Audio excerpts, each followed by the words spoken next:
நல்ல கொழுப்பை கூட்டி கெட்ட கொழுப்பை குறைக்கிறது, அதாவது நல்ல கொலஸ்ட்ராலை கூட்டி கெட்ட கொலஸ்ட்ரால் எப்படி குறைக்கிறது, அதை பத்தி தான் பார்க்க போறோம். ஒரு சூப்பரான ஒரு 5 உணவுகளை பத்தி நான் சொல்ல போறேன். வாங்க விஷயத்துக்குள்ள போயிடலாம்.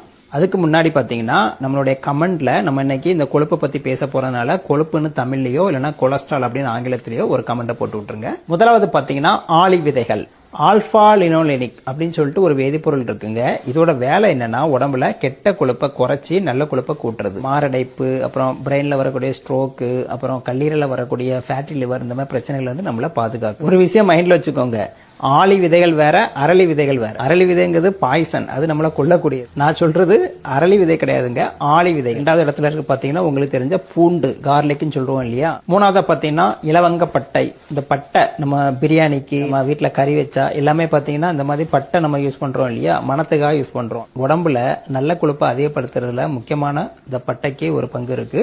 நாலாவது பாத்தீங்கன்னா ஆப்பிள் சைடர் வினிகர், கிருமிகளை அழிக்கிறதுல முக்கியமான பங்கு வகிக்குது. இது வந்து நல்ல கொழுப்பை கூட்டி ரத்த குழாய்களை படிஞ்சுள்ள கெட்ட கொழுப்பை கரைக்கிறதுல அந்த வினிகர் வந்து முக்கியமான பங்கு வகிக்குது.